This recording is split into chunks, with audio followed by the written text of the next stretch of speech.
Em relação ao meu papel, exerço a função de coronel dos generais britânicos no regimento da Casa da Recuperação, sob o comando de Goldstick. Camila pensou que finalmente havia vencido e nunca concordou. E o que acabou de acontecer dentro dos muros do palácio causou um choque na família real que ninguém previu. A mulher que nunca aceitou o título de consorte. Há coisas que são ditas nos círculos da realeza que nunca chegam a ser declaradas oficialmente. Elas permanecem nos espaços entre os compromissos formais, nas expressões que cruzam um rosto antes que a compostura retorne, na disposição dos assentos em jantares privados que contam uma história que nenhum comunicado de imprensa jamais confirmaria, nos silêncios cuidadosamente escolhidos de uma mulher que passou a vida inteira entendendo que, na vida da realeza, a maneira como você não diz nada pode ser mais poderosa do que qualquer coisa que você diga em voz alta. A princesa Anne sempre entendeu isso melhor do que quase ninguém. E durante anos, aquilo sobre o qual ela mais se conteve foi Camila. Para entender por que este momento tem o peso que tem, é preciso voltar ao passado. Não apenas até a coroação de maio de 2023, não apenas aos anos em que o relacionamento de Charles e Camila se desenrolou dolorosamente em público. É preciso voltar muito mais no tempo. É preciso entender quem é Anne, o que ela defende e por que sua posição sobre Camila nunca foi simplesmente uma questão de sentimento pessoal. Anne Elizabeth Alice Louise nasceu em agosto de 1950, segunda filha da Rainha Elizabeth II e do Príncipe Philip. Ela cresceu dentro da instituição de uma forma que nenhum de seus irmãos cresceu. Na verdade, não. Charles sempre esteve sendo preparado para a coroa. Andrew e Edward ocupavam seus próprios espaços particulares na arquitetura familiar, mas Anne existia numa relação completamente diferente com a monarquia. Ela não era a herdeira. Ela não era a reserva da mesma forma que Andrew era o reserva. Ela era algo diferente, algo que a família real não produz com frequência. E nem sempre sabe o que fazer quando sabe. Ela era da realeza e genuinamente não se importava com o que as pessoas pensavam dela. Não de uma forma imprudente. Não no sentido de gerar escândalos ou manchetes que prejudiquem as instituições, mas no sentido mais profundo e útil. O sentido que significa fazer o que você acredita ser certo, independentemente de ser popular ou não. A sensação de dizer o que precisa ser dito nos lugares certos, mesmo quando é desconfortável. A sensação de se medir pelos seus próprios padrões e por mais ninguém. Essa qualidade fez de Anne uma das integrantes mais dedicadas da família real ao longo de 5 décadas de serviço público. Os números são extraordinários, ano após ano, compromisso após compromisso. Anne supera consistentemente todos os outros membros da família real em termos de deveres oficiais cumpridos. Ela viaja, ela trabalha, ela está presente, sem alarde, sem as capas de revistas, sem as campanhas de imagem cuidadosamente planejadas em que outros membros da realeza investem enorme energia. Ela simplesmente faz o trabalho. E essa base de absoluta credibilidade institucional é precisamente o que torna sua posição sobre Camila tão significativa. Porque quando Anne expressa reservas, essas reservas não provêm de ciúme, não provêm de rivalidade pessoal, mágoa ou do tipo de complexidade emocional que pode nublar o julgamento. Elas vêm de uma fonte muito mais difícil de ignorar. Vem de uma mulher que dedicou toda a sua vida a servir a instituição com tudo o que tinha e que possui uma compreensão muito clara e específica do que essa instituição exige para sobreviver. Fontes que observaram a dinâmica entre Anne e Camila ao longo dos anos descrevem algo que não chega a ser hostilidade. É mais preciso do que isso, mais ponderado. As reservas de Anne em relação a Camila são, na interpretação de pessoas que a conhecem bem, fundamentalmente institucionais e não pessoais. tratam do que Camila representa, de como ela chegou à sua posição, das circunstâncias que produziram uma rainha consorte a partir de um relacionamento que causou danos significativos à monarquia durante as décadas de 1980 e 1990. Essas circunstâncias nunca foram irrelevantes para Anne. O dano causado à instituição durante os anos do casamento desfeito de Charles e Diana, os anos em que o nome de Camila estava no centro de tudo, foi um dano que Anne sentiu pessoalmente. Não especificamente por causa de Diana. Embora os sentimentos de Anna em relação a Diana sempre tenham sido mais complexos do que a versão pública dos acontecimentos sugeria, mas porque Anna amava a monarquia da mesma forma que as pessoas amam algo a que dedicaram toda a sua vida, e vê-la absorver o tipo de dano que sofreu durante aqueles anos por causa das escolhas feitas pelo seu próprio irmão não era algo que ela simplesmente arquivasse e esquecesse. Ela se lembrava. Ela sempre se lembra. E quando Charles se casou com Camila em abril de 2005, numa cerimônia civil que notavelmente carecia da pompa real, que poderia ter conferido maior legitimidade à união, Anne estava presente. Ela cumpriu com suas obrigações. Ela foi profissional. Ela se manteve calma.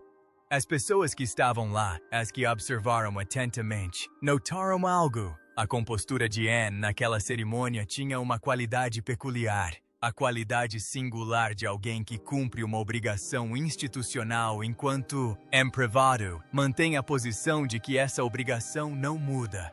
Avançando para a coroação do rei Carlos III em maio de 2023, Camila foi coroada rainha consorte num momento que representou, pelo menos oficialmente, a completa reabilitação de uma mulher cuja reputação pública havia passado décadas em terreno conturbado. A imagem era impactante. O simbolismo era intencional. A mensagem que o palácio queria que o mundo recebesse era clara. Camila havia chegado de forma plena, permanente e incondicional.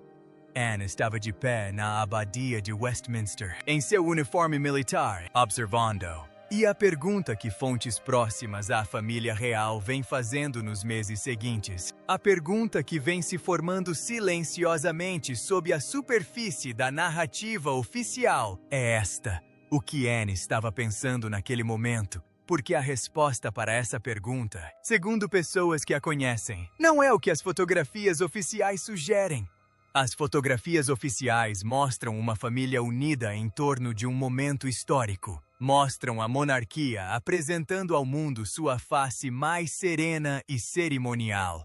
O que elas não mostram são as conversas que ocorreram nas semanas que antecederam a coroação.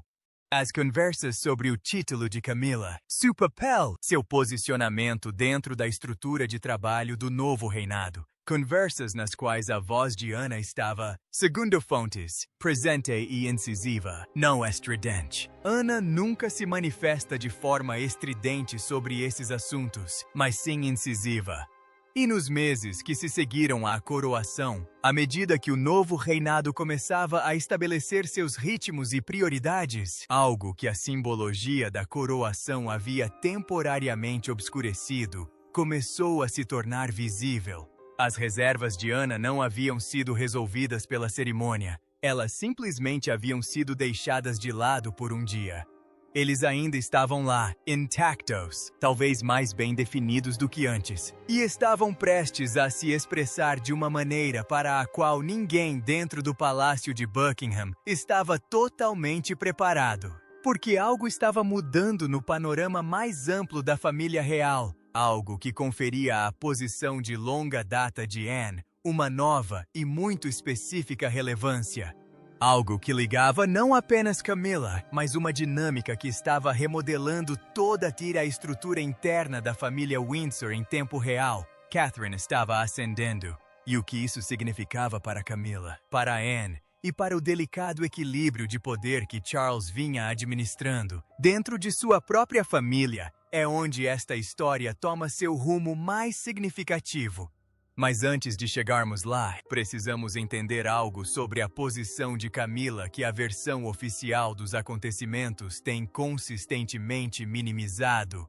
porque as fissuras nessa posição não surgiram de repente. Elas vinham se formando há muito tempo, e a história de como elas se formaram revela tudo sobre por que a decisão de Ana, quando tomada, teve o impacto que teve.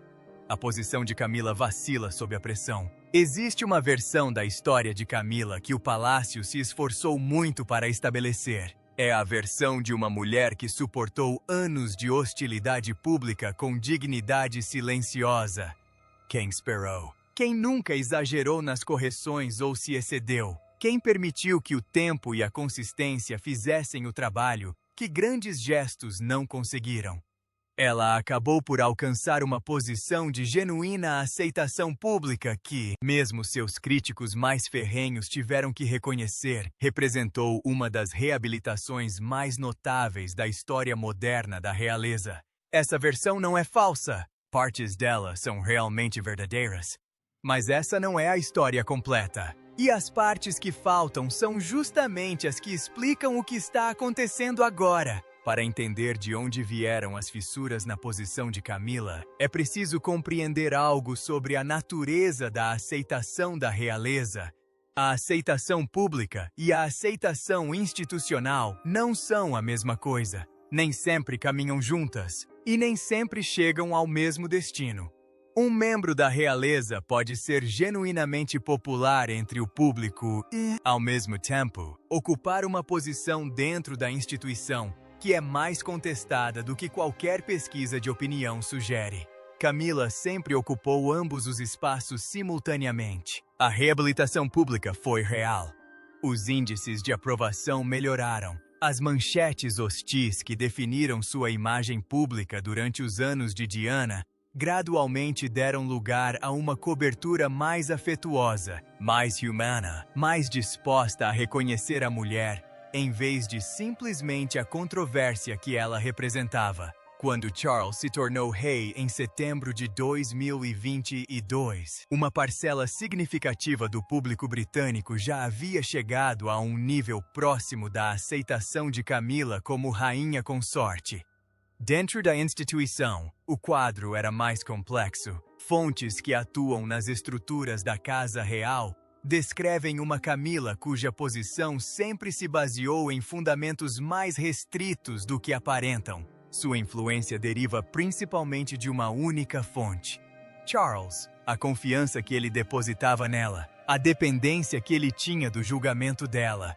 Seu longo e absoluto comprometimento com o relacionamento que definiu o capítulo mais controverso de sua vida pessoal. Remova Charles da equação, ou mesmo reduza sua centralidade nela. A posição institucional da tia Camila fica significativamente mais exposta. Essa não é uma observação nova. Pessoas próximas à monarquia já a compreendiam há anos. O que é novo é o grau em que as condições que mantinham essa vulnerabilidade sob controle vêm mudando. A saúde de Charles foi a mudança mais visível em sua condição. O anúncio, em fevereiro de 2024, de que o rei havia sido diagnosticado com câncer, causou um abalo na família real, que as declarações oficiais administraram cuidadosamente, mas não conseguiram esconder completamente. O palácio foi comedido nas informações divulgadas. A linguagem utilizada foi deliberadamente tranquilizadora. O tratamento estava em andamento. O rei continuava a exercer suas funções dentro das possibilidades permitidas por sua equipe médica.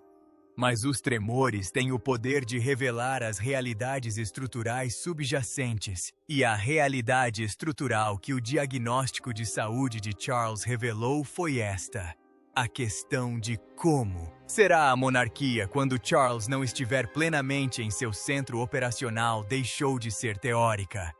Foi imediato. Foi prático. Era uma questão que exigia respostas de pessoas reais em tempo real. Nem todas as respostas apontavam para Camila. Este é o detalhe que as fontes próximas à situação descrevem com maior cautela, pois toca num assunto delicado. O período em que Charles teve seus compromissos públicos reduzidos devido ao tratamento foi um período em que a monarquia não parou de funcionar. Continuou. Tinha que continuar. E as pessoas que deram continuidade a isso durante esse período, as pessoas que ocuparam o espaço operacional visível criado pela presença reduzida de Charles, moldaram algo nesse processo. Eles criaram uma imagem de como seria a monarquia sem ele no centro, e Camilla não era a figura dominante nessa imagem. Caterina era. E Anne era. Duas mulheres cuja relação com a instituição está enraizada em algo que a posição de Camilla nunca conseguiu reivindicar com a mesma força. Direito de primogenitura, em um caso. Décadas de serviço incondicional ao outro. Agora, é aqui que a história se torna mais incisiva. Fontes descrevem um período no início de 2025 em que conversas estavam ocorrendo nos círculos reais sobre a distribuição de responsabilidades dentro da família real. Não são conversas dramáticas, nem confrontativas. São apenas conversas institucionais tranquilas, que acontecem quando as circunstâncias exigem ajustes. E ajustes exigem que alguém decida quem faz o quê. Nessas conversas, segundo fontes próximas a eles, o papel de Camilla foi mencionado, não de forma hostil, mas da maneira como os papéis sempre surgem quando uma instituição está avaliando suas prioridades operacionais. O que Camilla realmente faz? Qual é a sua função dentro da estrutura da monarquia, além de sua relação com o rei? O que ela oferece que a instituição exige de uma forma que ninguém mais pode fornecer? Essas não são perguntas injustas. São as perguntas pelas quais a posição de todo membro da família real em exercício é, em última análise, avaliada. E as respostas, no caso de Camilla, foram menos robustas do que seu título poderia sugerir. Seus compromissos públicos, embora constantes, nunca alcançaram o volume ou a abrangência dos Diana. Seus relacionamentos institucionais, embora reais, são mais restritos do que a crescente rede de patronatos e causas de Catarina. Sua posição na dinâmica familiar interna, sempre dependente do apoio inabalável de Carlos, estava sujeita a pressões que a situação de saúde dele tornou mais evidentes. Havia também algo mais, algo que as fontes mencionam com particular cautela, porque toca na dinâmica familiar interna de maneiras difíceis de discutir, sem ultrapassar limites, que pessoas cautelosas preferem não ultrapassar. A relação entre Camilla e a família real galesa nunca foi cordial, não da forma como a imagem oficial de uma família real unida sugere. As razões são complexas e multifacetadas, enraizadas numa história que remonta a Diana. William cresceu carregando consigo coisas que não se dissipam simplesmente com o passar do tempo e as mudanças de cargos oficiais.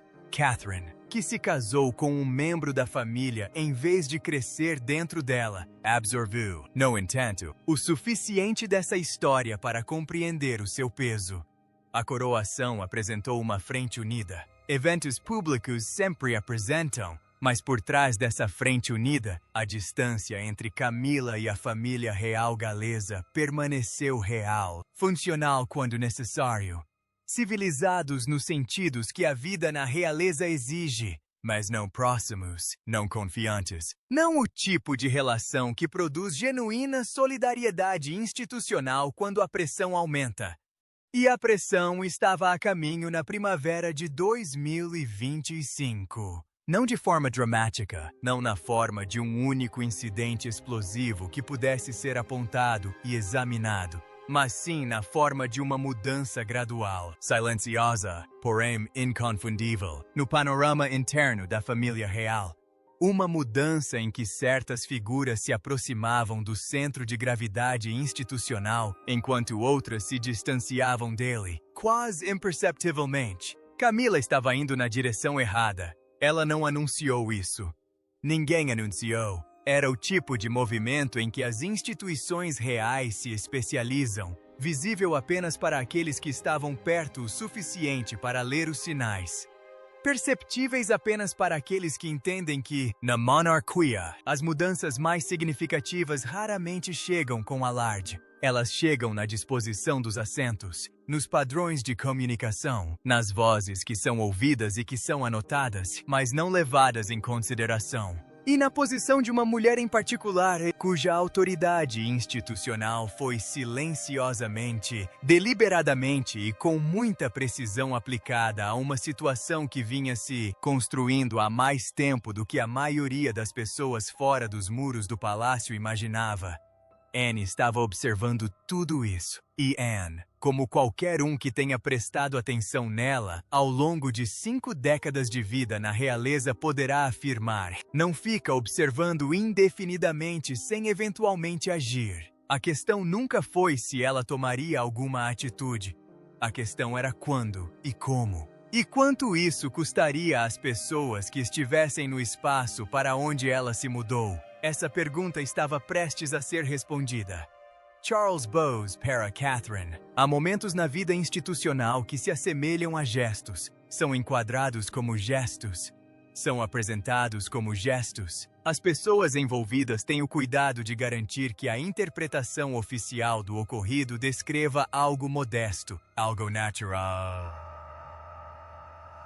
Algo que não exija o tipo de análise que faria com que as pessoas do lado perdedor sentissem todo o peso do que acabou de acontecer. Mas alguns gestos não são gestos de fato. Alguns gestos são decisões permanentes, revestidas de uma linguagem informal para facilitar a sua compreensão, mas que carregam um peso estrutural que a linguagem informal não consegue disfarçar por muito tempo. O que Charles fez em relação a Catherine nos primeiros meses de 2025 foi um desses momentos. Para compreendê-lo plenamente, é preciso entender onde Catherine se encontrava naquele momento. Ela passou a maior parte de 2024 lidando com algo que teria destruído completamente uma pessoa menos equilibrada. Seu próprio diagnóstico de câncer, confirmado publicamente em março de 2024, a afastou de seus compromissos públicos por meses. O período de sua ausência foi um dos mais minuciosamente analisados na história recente da família real. Cada ausência era analisada. Cada atualização cuidadosamente elaborada do Palácio de Kensington era lida em busca de subtextos. O público, que havia desenvolvido um afeto genuíno e profundo por Catherine ao longo de mais de uma década de vida na realeza, reagiu à sua doença com uma demonstração de carinho que surpreendeu até mesmo os observadores mais experientes da realeza pela sua intensidade. E então ela voltou. Seu retorno às funções públicas no segundo semestre de 2024 foi gerenciado com a precisão que lhe é característica. Gradual e ponderada, cada aparição cuidadosamente escolhida para sinalizar a recuperação sem exageros. A resposta foi extraordinária. A cobertura da mídia foi quase unanimemente positiva. O alívio público era palpável, de uma forma que se traduziu diretamente em algo que o Palácio entende muito bem: capital institucional. Catarina retornou da doença com mais capital institucional do que quando partiu, o que é notável para alguém que já era uma das figuras mais confiáveis e queridas da monarquia moderna. Mas é verdade! E Charles, que observa essas coisas com a atenção de um homem que passou a vida inteira dentro da instituição e entende sua dinâmica em nível celular, viu isso claramente. Ele reagiu a isso. Não imediatamente, não em um único momento visível que pudesse ser apontado e datado. Na forma como Charles reage à maioria das questões significativas, de maneira gradual e deliberada, por meio da acumulação de pequenas decisões que, individualmente, parecem rotineiras, mas que, coletivamente, constituem uma declaração. A declaração que Charles começou a fazer nos primeiros meses de 2025, por meio de padrões de comunicação, estruturas de engajamento e a discreta redistribuição da proximidade institucional, foi esta: Catherine é fundamental para o futuro desta monarquia de uma forma que se sobrepõe a quase todas as outras considerações. Fontes próximas ao palácio descrevem um período em que a relação operacional entre o rei e a princesa de Gales se transformou de maneiras que iam além das exigências formais do protocolo. Conversas que antes eram conduzidas pelos canais internos da Casa de Gales passaram a incluir uma linha mais direta. Decisões sobre as prioridades públicas da monarquia em exercício começaram a refletir a perspectiva de Catarina de maneiras visíveis para aqueles que prestavam atenção. Os briefings mudaram. Esse é o detalhe ao qual as fontes retornam com mais frequência. Os briefings mudaram. Nos bastidores da família real, os briefings são tudo. Quem recebe os briefings? Sobre o quê? Com que nível de detalhe e com que antecedência? Revela precisamente onde reside o poder dentro da instituição em qualquer momento. Os briefings não são públicos, não são divulgados, mas são lidos tanto pelas pessoas que os recebem, quanto pelas que não os recebem, com absoluta clareza sobre o seu significado. Catherine estava sendo informada de forma diferente, mais direta, mais completa, com a profundidade de inclusão institucional que sinalizava algo além da cortesia e dos protocolos normais que regem a relação entre o soberano e a família do herdeiro. Sinalizava confiança, o tipo específico de confiança que Charles não concede fácil ou rapidamente, o tipo que se conquista com o tempo por meio de discernimento demonstrado, discrição e qualidade das decisões tomadas sob pressão. Catherine havia demonstrado todas essas qualidades, e o período de sua doença, paradoxalmente, as demonstrara com mais clareza do que qualquer funcionamento normal da realeza poderia ter feito. Porque a forma como uma pessoa lida com uma crise pessoal dessa magnitude, em público, sob esse nível de escrutínio, com essa elegância, revela a uma instituição tudo o que ela precisa saber sobre o seu caráter. Charles estava observando, e o que viu claramente influenciou sua avaliação do papel de Catarina no futuro da monarquia. É aqui que Ana entra neste capítulo específico da história, porque a mudança em relação a Catarina não aconteceu isoladamente, mas sim dentro de um contexto. E esse contexto incluía as reservas antigas e cada vez mais incisivas de Ana sobre a distribuição de influência dentro da família real. Reservas que, como já estabelecemos, eram fundamentalmente institucionais em sua natureza e se concentravam com precisão discreta em Camila. Fontes descrevem uma série de conversas no final de 2024 e início de 2025, nas quais a voz de Anne esteve presente nas discussões internas sobre a estrutura de funcionamento da monarquia. Essas conversas não tinham como objetivo remover Camila de sua posição. Não é assim que as coisas funcionam dentro das instituições reais. Elas não removem, redistribuem, repositionam, alteram silenciosamente o centro gravitacional da instituição de maneiras que mudam o cenário sem exigir que ninguém faça uma declaração pública dramática sobre o que mudou. O que Ana argumentou, com a linguagem cuidadosa e precisa que usa quando aborda seus pontos institucionais mais sérios, foi essencialmente o seguinte: a credibilidade da monarquia nos próximos anos depende da clareza, da compreensão pública de quem exatamente conduz a instituição adiante e por quê, do alinhamento entre quem ocupa cargos formais e quem detém a genuína confiança pública, e da prevenção da confusão que surge quando a discrepância entre o título e o peso institucional real se torna visível demais para ser ignorada.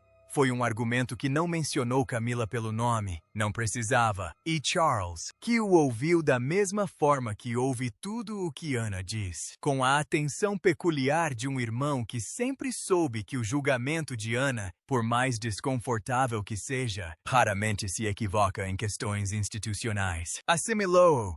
Ele refletiu sobre isso juntamente com suas próprias observações sobre o crescente capital institucional de Catarina, com sua própria avaliação do que a monarquia precisava projetar nos anos seguintes, com sua própria compreensão, aprofundada por seus problemas de saúde, de que a questão da sucessão e da continuidade não era uma preocupação abstrata para o futuro, mas uma realidade operacional presente. E ele tomou decisões, não decisões anunciadas, não decisões divulgadas à imprensa, o tipo de decisão discreta, o tipo de decisão que muda o panorama da instituição sem exigir que ninguém reconheça publicamente que o panorama mudou. A proximidade de Camila com essas decisões diminuiu, não drasticamente, não de uma forma que produzisse um único momento visível de exclusão, mas da maneira gradual, quase imperceptível, como ocorre com a proximidade dentro das instituições reais, quando o centro de gravidade se desloca e as pessoas mais próximas do centro anterior se encontram, sem nenhum evento dramático isolado, simplesmente mais distantes de onde as decisões são tomadas.